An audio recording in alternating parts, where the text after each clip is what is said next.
Hello there everyone and welcome back to Stuff in Excel. I'm Richard, and what we're going to do in this video is we're going to take a look at the various ways you can save files within the Excel platform. Now, there are not only several different ways you can save files, but there are options available for changing the name of the file, changing the location of the file, and even adding passwords to those files. So we're going to take a look at how Excel handles saving of files. So we're going to start with this file here, and I'm going to open my magnifier, and we're going to start by going all the way over to the left-hand side of the ribbon. So if you go way up the top, left, right, far top left of the screen, you'll see the word file. When I click on that, it's going to open a window, and it's going to give me a couple of options. There's a save option and a save as option. We're going to look at the save option first. So when I click just save on a file, it's going to take whatever file I've been working on, whatever changes I've made, it's going to save it back to its original location with its original name. So any changes I made will overwrite anything that was in the file previously. Now this can be a good thing or it can be a bad thing. If you opened up a file with the intention of sort of taking an old file and modifying it and creating a new one, and then you accidentally hit save, you will lose the old file. So we'll talk about how to get around that later, but be careful when you use the save button. If you hit save, it's going to save it right back in the old location with the old original name and overwrite that old file. Now, if we go back to File again and click the arrow, let's go look at Save As. Save As is going to open this window, and this window looks a little different than we might have seen in the past. So the window we saw in the past always had, it looked like, matter of fact, I can show it to you. If I just click on this, it'll open up that old original window that we've all seen, come to know and love over the many years with Excel. But this window is sort of old news. We're going to use this new window now. Now, the first thing we might want to do is change the name of the file. And all we have to do that now is simply click on this top line in this window, and we'll call this sample saving. So I've changed the name of the file. All I have to do now is hit save. This will save the file back in its original location, but now with a new name. So I hit save. It's going to save that file. And we're going to go look at this. Now it's going to actually show us the temporary file that's still being worked on, but this is the new file right here. It's in the same location as the old file. It just has a new name. Now, if we go back into that file, you'll notice another thing. I'll reopen my magnifier. Up in the upper left, you can see that we're now working with the file sample saving. So the old file, we're not working with it anymore. We're now working with the new file name. So let's go back into File, Save As. We can also change the location of this file, and the way we might want to do that is we go look at this top line that tells us the location of the current file, and we hit the up arrow, and it's going to give us a lot of options of where we might want to save that file. And we simply pick a folder where we want that file to go. In addition, we can actually create a new folder. So let's create a new folder, and I'm going to call it Hyper Files, just because I picked the name at random, and I hit OK.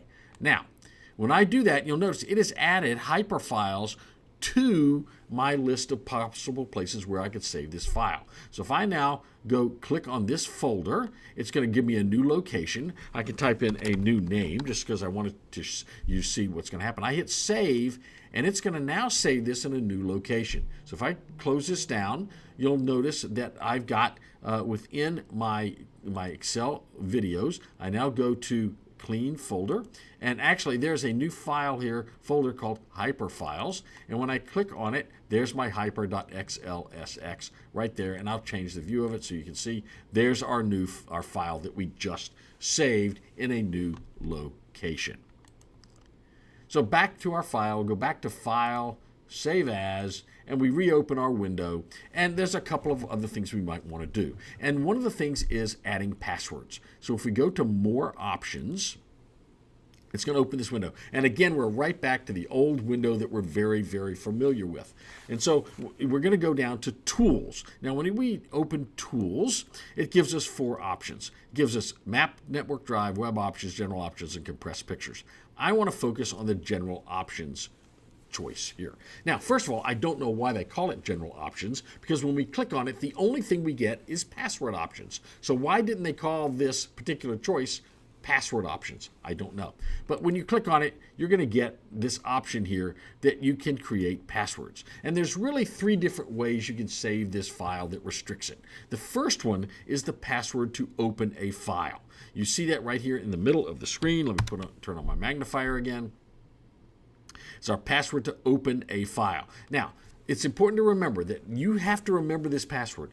If you forget this password, you cannot open the file. There is no way that I know of to get around this particular password. So we're going to put in a password, 1, 2, 3, and I'm going to hit OK. Now it's going to ask me to put in this password again, to confirm this password. And so I'm going to do that. I'm going to go down here. I'm going to type in 1, 2, 3, and I will hit OK. Now it's important to remember this. Look at this warning here. Caution, if you lose or forget the password, it cannot be recovered. It is advisable to keep a list of passwords and their corresponding workbook and sheet names in a safe place. Remember that passwords are case sensitive. So I've got my password in. It's warned me to make sure I remember this password and keep it down in a safe place. I'm going to hit OK.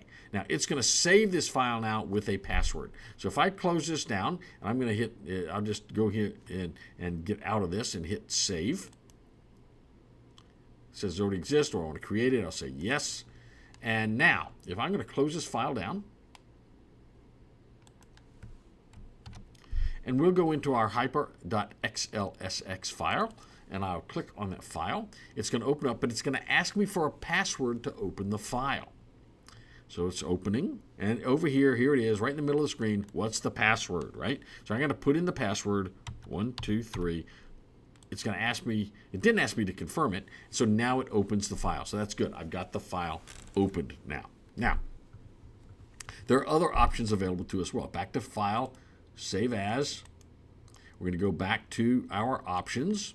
And another one of the options when we go down to Tools is to save the file with a password to modify it. I'm going to go and take off the open password, by the way. I'll just delete that. We're not going to use it. And we're going to say, what's a password to modify? Now, this is a password. So the open password allows people to open a file, but it doesn't. But if you have a password to modify, they can't modify that password unless they have that password as well. So you might want to restrict people from seeing the spreadsheet. That's when you would put a file open password on it. But you also might not want them to modify the spreadsheet. This is another password that I don't know how to get past, the password to modify. It's kind of a strange password. But we can get through this in a particular way that I'm not going to go into, but it can get bypassed, but we're not going to talk about that here. Now, the third option is to identify this as a read-only recommended file. So let's do that and see what happens. So we're going to say read-only. We're going to say save it, and we'll say yes. Now, I'm going to close this down, and we're going to reopen this file and watch what it does. So when I shut this down and I reopen this file now, it's going to tell me that it is a read-only file. So here it comes, and it says, the author would like you to open hyper.xlsx as read-only unless you need to make changes. Open as read-only, I'm going to say yes. Okay? And if I say no, it's going to open the file and let me make changes. Okay? So it doesn't restrict me. I'm not restricted to making changes. It just warns me before I open it that it's going to have me open it as a read-only file. So let's say I've made changes and I now want to save this file. If I go into Save, it allowed me to save the file because I opened it because I wanted to make changes. Now, if I go into this thing and I open it as a read-only file, it's going to give me a different kind of message. So we're going to open this up. It says it's read-only. Say I want to have it as a read-only file, and so it's going to be a read-only file. Now, if I go in and make changes, and let's just say I change that right there, and I want to go in and file and save this, it tells me I can't save this because I opened it as a read-only file. I cannot save it back to its original location with that name. So all I have to do is hit OK, and it's going to ask me if I want a new name on it. It's going to default call it copy of hyper, and so I can do that. I can now save it. Now I'm going to show you a neat trick to get around this. Okay, all we have to do is we've got this file now. We've made changes to it. We've got the copy of hyper, but we really want to call it hyper. So all we got to do is delete the old file. Now we'll change the name of the new file. Instead of copy of hyper, we'll just call it hyper. We'll hit enter. Now if I open this file, watch what happens.